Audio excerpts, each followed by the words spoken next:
Welcome back to the Traders Network Show and our continued coverage of Humanity 2.0. I'm Matt Bird, broadcasting worldwide from Rome, Italy for Equities.com and our syndicated partners. Our next guest is Father David Nazar. David is the president of the Pontifical Oriental Institute. He is a Canadian Jesuit born of a family of Ukraine origin. David is also the former superior of Jesuits in Ukraine and former provincial of the Jesuits in the English Canada province. Did I get all that right? You did. Well, listen, David, welcome to the show. Thank you very much. I appreciate you. Thanks for coming down here. Sure. You know, David, we had a chance to get together yesterday at the Humanity 2.0 event, which was prolific, to say the least. There was a tremendous amount of influencers and a lot of content and a lot of great ideas that were shared. And I really appreciate you taking the time to sit with me here. Pleasure. It's a pleasure. In your house. That's actually. sure. Welcome. So I had a chance to ask some people, and I have asked a few people if they could describe you. How would you describe? Well, I'd have to call my mother first to answer that question. And this is what they said. David, you are determined, serious, playful, mischievous, unstoppable, a force of nature, and a visionary. Would you say that's right? Well, I can see where people would say that in certain aspects, but I don't think I'd use those. Again, I don't think my mother would recognize her son by hearing those words. But I can see that because we're in the world that's on the move, and you've got to be on the move. So you've got to stay up with things. You've got to see how do we integrate what's going on in the world today here in a teaching institution, in the way we operate, in our administrative structure. How are we understanding the world? So yeah, if you're not moving, you're dead. Well, and speaking of moving, so you know what I like to do is give our audience a little bit of a look into your life, because you've gone on an incredible journey. You've gone around the world. I think we talked briefly twice. But your journey and the path to where you got now, and the influence you have, and what you were doing in your term here, it's taken you a lifelong journey to get here. Tell us, where did it all start? Well, the one key thing is growing up ethnic in, at that time it was quite a British-dominated Canada. So I was born in 1952, and the ethos in Toronto, where I was born and raised, was still very much British. So we learned British history instead of Canadian history. British immigrants felt themselves at home, but so many immigrants came to Canada after the Second World War: Italians, Croatians, Poles, Ukrainians, and we belonged to one of those sub-communities. And so my experience was always growing up in two cultures, and you had to know the language. By language, I mean the subtext of each language and how to operate in two worlds. I remember a crazy experience. I think I was in the second grade, and I still had Ukrainian words in my English vocabulary, and I said something to one of the classmates, and he didn't understand. And it was the first time I really realized I have two cultures going on in me, and even two languages. And in some ways that became thematic for me, because it was an awful lot of the immigrants who built the country, even though the history books at the time spoke about the original peoples, the French and British. I then worked with Native people. After I entered the Jesuits, I worked with Native people. And it was just easy for me to enter into their culture. A different world, it's the same human experience, but you put the pieces together differently. There are different points of interest, different points of emphasis. For them, community, spirituality were so strong. In the dominant society, it's individualism, it's getting ahead, it's defining yourself. And you realize that life is an awful lot bigger than my limited experience, you know. And that only continued through life. So going to Ukraine or coming here to Rome, that adaptation piece for me was always very easy. So if you look for one kind of leitmotif or one kind of thread through my life, it's going into different cultures and finding out how they work and operate, which I think is significant for today when the whole world is going through so many changes. How do you find those threads that give sense to what you're doing and still accept change and movement forward? Have you ever felt that there's something driving you? To be honest with you, I would have to refer to the faith aspect. We grew up in a very Catholic family, but I don't want to overstate that. It was the time when everybody was going to church in the 50s. Then the 60s came and nobody was going to church. And I remember I was always good in school and I had no difficulty deciding on any kind of profession. But when I got to university, at the University of Toronto, I realized something deep in me didn't know where I was going. And I could do all the subject materials, but I didn't know where I wanted to end up. So a friend of mine, we took second year off university and we traveled through Europe for a year. And that was what gave me some freedom to say, what is my life really about? And the God questions came back, and I just had the sense that I better resolve this now rather than look back 10 years from now. And so the notion of being a priest, I entered the Jesuits, and just a world opened up for me. So again, that's been like a guiding thing for me. It's also given me a lot of freedom. So I'm not worried about if I'm going to live or die, if I go to work in this place or that country or whatever situation, because you've got the sense that God is calling me there, or God is walking with me, or we're going to figure this out together. But there's a sense of a real security. That's not to say there's no danger or no problems, but a real sense of I can walk through this and we'll figure it out somehow. Did you think through the journey that you were going on, you would end up here at the Vatican in Rome? No, at a certain stage, I had a vague sense that I would wind up in another country. Only because the world was getting smaller and we're kind of well educated or well trained, and I could speak a couple of languages. And to be honest with you, when the first real intuition of that came when the Soviet Union collapsed. Because being of Ukrainian origin, and there you have the Byzantine church, and it's not the Latin church, I spoke some Ukrainian. I expected a phone call saying, the church is operative now in Ukraine, we want you to go back, we want you to go there because you know the culture, the language. And nothing happened for 10 years. Wow. Then when it happened in 2002, I was asked to go and to be the superior of the Jesuits in Ukraine and start some projects and all. So yeah, the whole thing of again, adapting to cultures, you're going into a new place. My background, I feel, prepared me very, very well for that. But I really don't even know what's going to happen 2 years from now. I could wind up in Africa or in New York working at the United Nations. It just depends what emerges. Do you have, and as you've gone through obviously many different cycles to get to where you're at today, career and interpersonally, are there certain things you look back on now and go, those were really pivotal moments in through? I would say that that's really everything. There's a funny way in which you arrive someplace in your life, and then you realize how important this or that was in your past that you didn't really weren't really taking account of when you were there. So I can name some things. For example, when I worked with the Ojibwe Aboriginal people on Manitoulin Island in Northern Ontario, they have such a deep sense of community and a deep sense that a certain spirit infests everything, is in everything.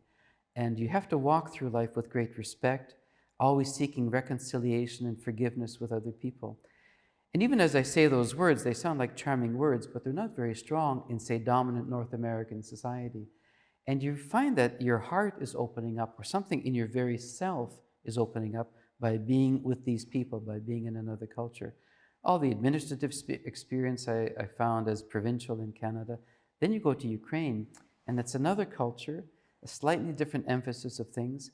And what those people are doing are bringing out all sorts of things that are in myself that you kind of didn't know were there. The playfulness that you mentioned earlier, the not taking everything so seriously. You're going to make a difference, but you're not going to change the whole world by tonight, you know? So can you have patience? Can you forgive yourself? Can you let go of your own presuppositions?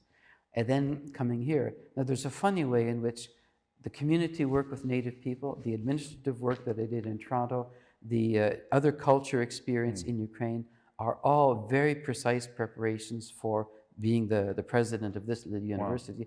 But I could never have planned that. Yeah. So, is there anything that if you look back, obviously you're running a university, and it's a graduate school.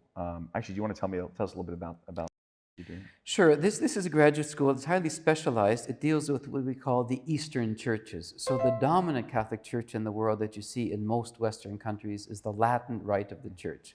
People just accept it as the Catholic Church. But in fact, when you go to everything from Russia down to Ethiopia, from southern Italy over to India, you have all these Orthodox and Catholic churches that come from the earliest periods of the church, from gospel times, really, and they've articulated the same faith in a different way. So what this institution here focuses on is all of those other churches that aren't the Latin Church. So there's an extraordinary library, there's students from all of those countries, quite a mix of cultures, 40 different countries that are here.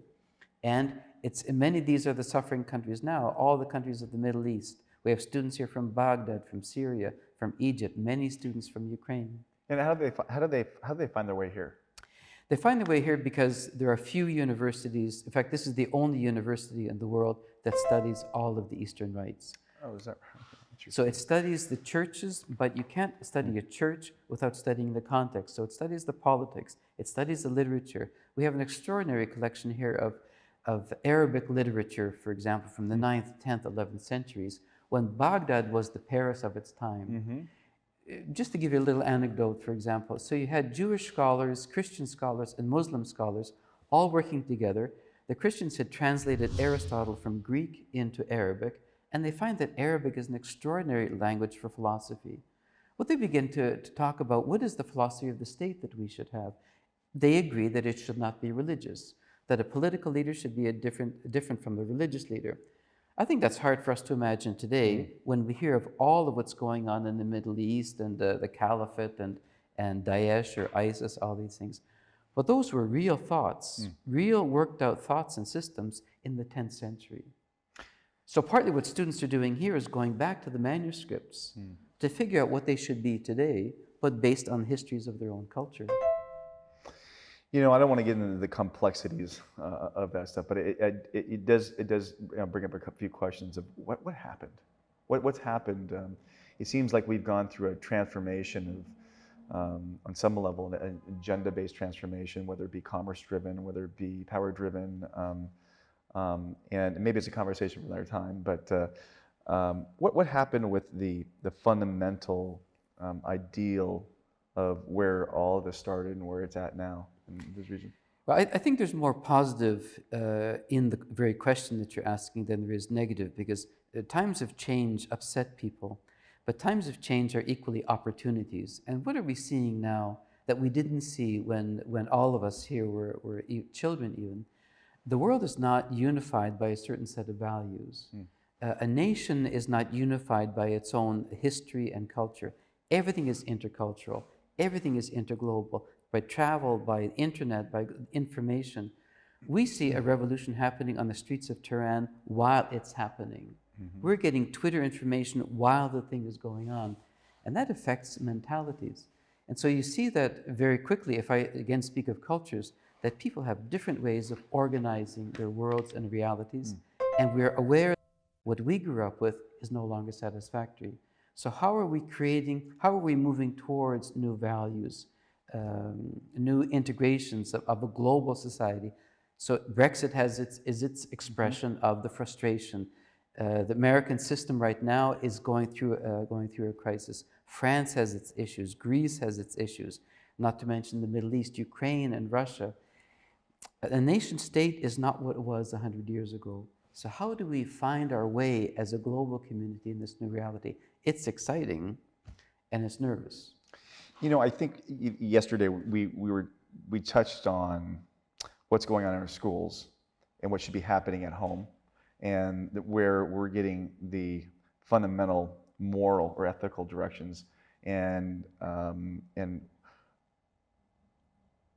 I'm trying to figure out how to navigate these waters a little bit, but it seems there's been less home integration and direction than there has been in the past with children, and teachers have been stepping up, you know, not in necessarily a bad way, but trying to fill that with their own. You know where I'm going with all this. Well, let me just jump in because the questions are directions. For example, when I was a kid, you got beat at school, and if your parents know that you got beat at school, your parents beat you again. Right.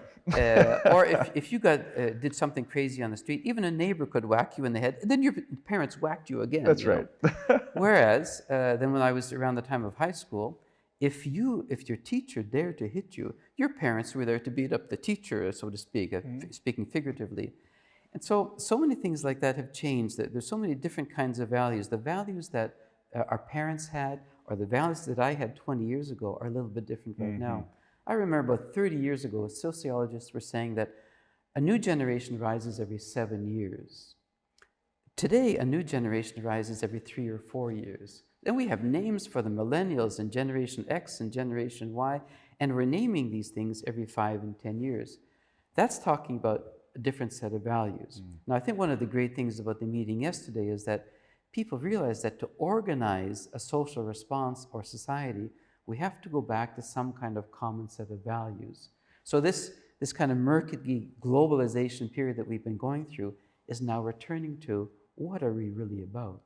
What are the things that bind us together? Because we've got to be bound together if we're going to move things forward. And the conversation is moving towards that in the United States, in England, in independent countries. And that's where it's got to go. You know, I think the glue that's pulling that or making that kind of a solid thought process right now is that I think when you start seeing social media as kind of a false friend, you know, the thing that's actually creating all the plethora of all this information, validating some thought leadership is not really solid. They're not really there for you. And so when in times of need or help, you know, the people that would support an idea or, you know, a thought, they're just the fundamentals just aren't there. And so it's kids, I think and I see it with my children, they're coming back home and looking for guidance well, I would say so are the parents. So the because parents. Today, one thing we find is that the parents don't have the answers, because these are major cultural movements. So the parents are responsible for a certain wisdom, a certain experience, having made their mistakes or having had their successes, and transmitting that wisdom, the fruit of that, to their kids. But their kids are going to live in a slightly different reality than their parents. And in fact, I can say that even in my family, where there are 9 children, the oldest in the family could decide their careers in a way that the youngest couldn't. And that affects everything. It affects marriage, it affects relationships, it affects job security, it affects education, you know. So they're massive changes, but to me, they're filled with hope. They're filled with possibilities. So we have students here, for example, there's one girl from Baghdad. So she's born in 1981. So what is she? She's 38 years old. She's been through 4 wars. She is full of joy. She's a gem. She's anxious to get back after her doctorate here to rebuild Baghdad and to rebuild Iraq. Those are people. Where does that life come from? Like if she was depressed and getting psychiatric care, you would understand that more quickly. But what is her that gives her hope and joy in the mess that she's gone through? Those are the kind of, I would call them prophetic voices that we have to listen to that will give us all some direction in the things we're going through. What kind of advice would you give the new parents today and how to you know, not necessarily raise their children, but give them the guidance and support they need so they're not searching elsewhere for it? Yeah. I don't think there's any option but searching. In fact, I would say something like this, that the holiest thing we can do is to search. The holiest thing isn't to have answers, because as you're saying about social media, whatever is promising an answer today won't be the answer for tomorrow. And so this whole thing of we're all on a journey, we're all searching. Even you could quote Jesus from the scriptures or any of the major religious traditions, that life is a journey, life is a pilgrimage. Walk this way, but walk with me and we'll find this out together. No magic, but a certain kind of honesty about what I'm doing, a transparency about it, but it's the search that makes us holy. I want to take a minute. We're going to have some sponsors and a commercial break. When I come back, I'd like to ask you some personal questions. Very good. Let's get to know you a little bit more. We hear you're a bit of a health enthusiast and a musician and other things. We'll talk about that when we come right back. Very good. Sound good? We'll be right back after this message. The 2019 Humanity 2.0 Forum is brought to you by Cisco Systems, CSR solutions that are accelerating global problem solving in ways that have never been attempted before, to Ulala, providing mobile blockchain solutions for the unbanked, and to Pledge Camp, the next generation of crowdfunding. A special thanks to Tonico in Vatican City for hosting our program. And lastly, special consideration to Burst IQ, a leader in healthcare and blockchain, to Crown Sterling, the leader in digital sovereignty and quantum encryption, to Dignity Health, delivering high quality and affordable healthcare for all. And lastly, to Falcon Ventures, as transformative as our entrepreneurs. And thank you, 1-800 Public Relations, for all your PR and media support. We'll be right back after these messages. Don't go away.